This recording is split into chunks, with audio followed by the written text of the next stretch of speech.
The Champions, the Marvel Universe's next generation of heroes, are back again as their war with Roxxon continues to heat up. What lengths will these young heroes be willing to go to continue to fight the good fight? Well, let's hop into the pages of Champions issue number 6 and find out together, shall we? Alrighty then, so as the comic opens up, we got ourselves a good old-fashioned supervillain bank heist. A bunch of new, young, color-clad villains are making a move. You can tell they're especially young too, because one of them refers to this as looking for loot boxes, and man, let me tell ya. Never has a line been so applicable yet made me feel so very, very old at the same time, I tell ya. Luckily, the Champions are there to stop them bouncing back from the outlawed event and the fallout of Kamala's law. The robbers actually get a pretty funny line of dialogue in here saying, "Wait, the Champions, I didn't know you guys stopped traditional crime. I thought you were too busy trying to feed the homeless and pressure senators." Only for Miss Marvel to so eloquently retort, "Hey, we can do both. We can enact real social grassroots change while also fighting traditional costumed crime." It's a tough uphill battle, but the Champions are ultimately victorious, and the fight also serves as a good chance to show off all their different powers in case you are one of the people using this new fresh start as a jumping on point. The high of victory is ultimately very fleeting for our young heroes as they unfortunately discover all too late that those costumed baddies were actually hired by the bank to try and break in to test their brand new security system. Yes, it would seem ever since Kamala's law was passed, and they're still fighting that out in the courts right now, no one really wants to share good superhero intel with the Champions, which means they're relying on Viv, who between this and ratting out her team in the previous arc due to some sort of human-robot misunderstanding has really been bunging it up recently, and this is really starting to get under the skin of Riri Ironheart, who, if you'll recall, was actually considering quitting being a superhero only to get brought back into this during the events of Outlawed, and now she's thinking maybe she should give it up all over again if this is how the Champions are going to continue to be treated.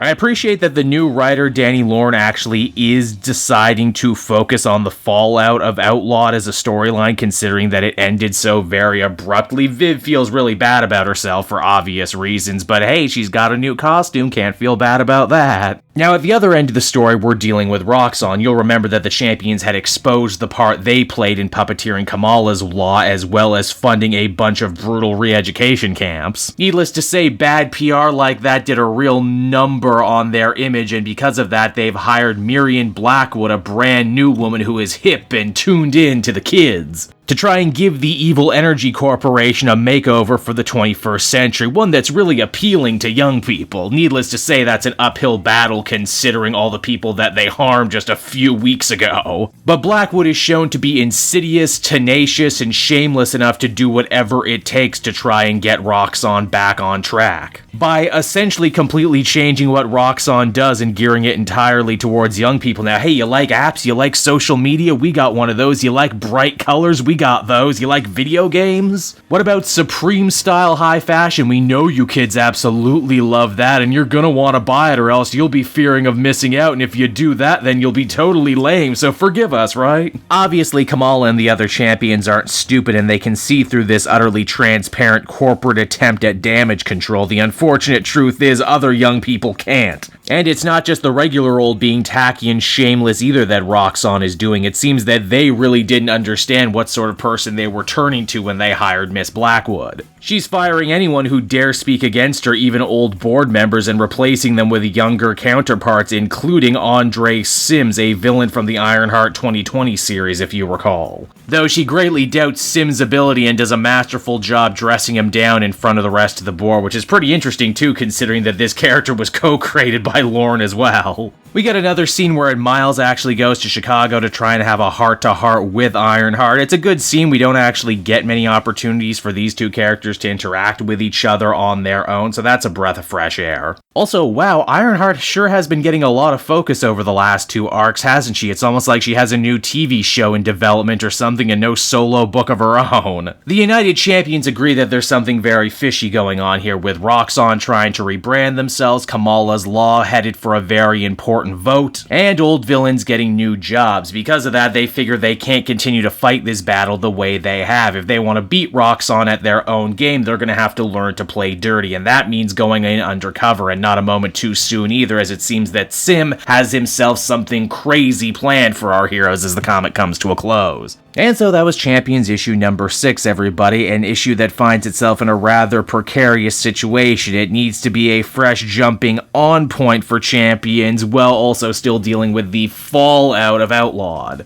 Mostly, I think Lauren does a pretty good job balancing those two factors in mind. They also nail the whole youthful exuberance angle, which I think is something that definitely has people coming back to Champions over and over again throughout all the different runs and all the different creators. There's some fun lampshade hanging to be found, and I definitely think there's some cool ideas behind the Champions battling not an evil supervillain group, but a whole evil corporation obsessed with youth. Maybe off to a bit of a rocky start, but I definitely want to come back on in and check what happens next with this story. Overall, I'd give this one a positive 7.5 out of 10.